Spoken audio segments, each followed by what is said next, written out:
Selamat petang dan selamat bertemu kembali di dalam kebaktian pertengahan minggu ini. Terima kasih karena Anda mempunyai peluang ataupun dapat mempunyai kesempatan untuk bersama-sama kami dalam ruangan pertengahan atau kebaktian pertengahan minggu ini. Sebentar lagi Nathandre akan membacakan ayat hafalannya. Kemudian lagu istimewa akan disampaikan oleh keluarga Alda Alex. Dan ayat renungan pendek pada hari ini akan disampaikan oleh Dante dan akan menutup dengan doa. Tapi sebelum itu, mari kita semua tunduk kepala, saya pimpin dalam doa. Bapa kami dalam kerajaan surga, terima kasih karena pada petang ini kami mempunyai kesempatan lagi untuk berbakti, menyembah-Mu. Tolonglah Bapa, ampuni segala dosa dan kesalahan kami. Dan kami mengundang Roh Suci-Mu supaya ada dalam hati kami masing-masing, supaya kami dapat memahami apa yang kami dengar daripada firman yang akan disampaikan. Terima kasih Bapa, Engkau mendengar dan menjawab doa ini. Dalam nama Yesus diserahkan semuanya ini. Amin. Ayat hafalan kita pada petang ini adalah Mazmur 34 ayat 8. Malaikat Tuhan berkemah di sekeliling orang-orang yang takut akan Dia, lalu meluputkan mereka. Amin.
Oke, tajuk renungan kita pada pertengahan minggu ini adalah Allah menuntun umatnya.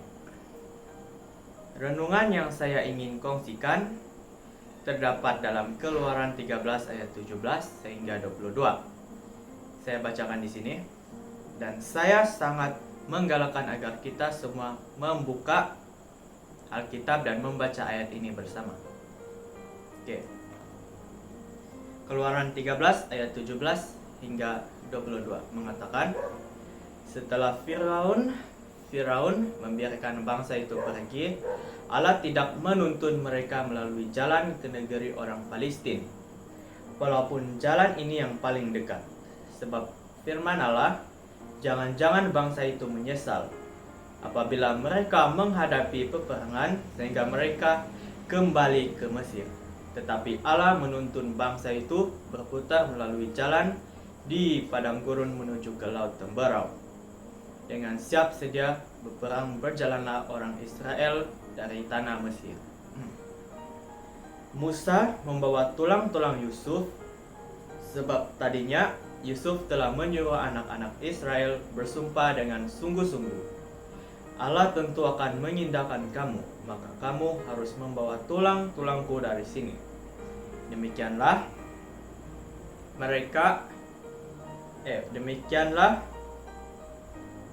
mereka berangkat dari Sukot dan berkemah di Etam, di tepi padang gurun. Tuhan berjalan di depan mereka pada siang hari dalam tiang awan untuk menuntun mereka di jalan, dan pada waktu malam dalam tiang api untuk menerangi mereka, sehingga mereka dapat berjalan siang dan malam.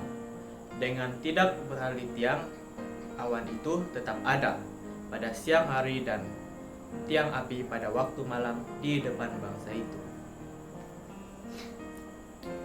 Nah, dalam ayat Keluaran 13 ayat 17 mengatakan Allah tidak menuntun umat Israel yang keluar dari negeri-negeri Mesir melalui negeri Palestina. Orang-orang Palestina adalah orang yang kuat dan kejam. Juga mereka mungkin mempunyai senjata-senjata yang dikira lebih canggih pada zaman itu. Oleh itu, sudah tentu ramai yang akan terkorban dan cedera jika terlibat dalam peperangan seperti lazim yang terjadi dalam peperangan. Jadi, apakah Filistin kita dalam kehidupan kita sekarang ini? Apakah masalah besar yang kita hadapi dalam realiti hidup kita sekarang ini? Perhatikan dalam ayat Keluaran 13 ayat 17. Tuhan tidak mahu kita sebagai umatnya menghadapi masalah besar yang kita tidak dapat tanggung. Dalam Keluaran 13 ayat 18 mengatakan Allah menuntun bangsa itu berputar melalui padang gurun. Kita tahu padang gurun mempunyai cabaran-cabaran juga seperti ular kelejengking. Tiada sumber air, panas dan sejuk pada waktu malam. Tetapi masalah-masalah ini adalah tidak menyebabkan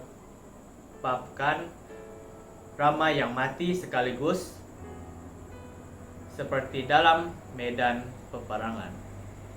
Jika ada ular sekalipun atau lipan atau kelajengking, mungkin kita boleh ambil batu, tongkat, kayu atau parang dan benda-benda kecil untuk membunuhnya.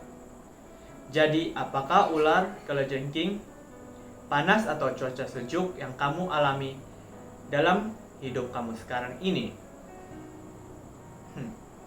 Masalah-masalah kecil yang Tuhan izinkan untuk terjadi dalam kehidupan kita sekarang ini, apakah itu peperiksaan yang agak rumit di sekolah, masalah keuangan atau masalah di kebun atau perniagaan kita? Ingat, dalam Keluaran 13 ayat 21, Tuhan berjalan di depan mereka, yaitu umat-umat Israel, pada siang hari dalam tiang awan dan pada waktu malam dalam tiang api, sehingga umat Israel dapat berjalan waktu siang dan juga pada waktu malam. Pada masa kita gembira, contohnya seperti waktu siang, dan dalam masa kita sedih atau dalam kesukaran pada seperti malam hari, Tuhan sentiasa ada bersama-sama kita. Dia menuntun perjalanan kita, sukar maupun dalam perjalanan hidup yang senang. Ingat, siang atau malam, ya, hidup kita, Tuhan sentiasa ada di sana.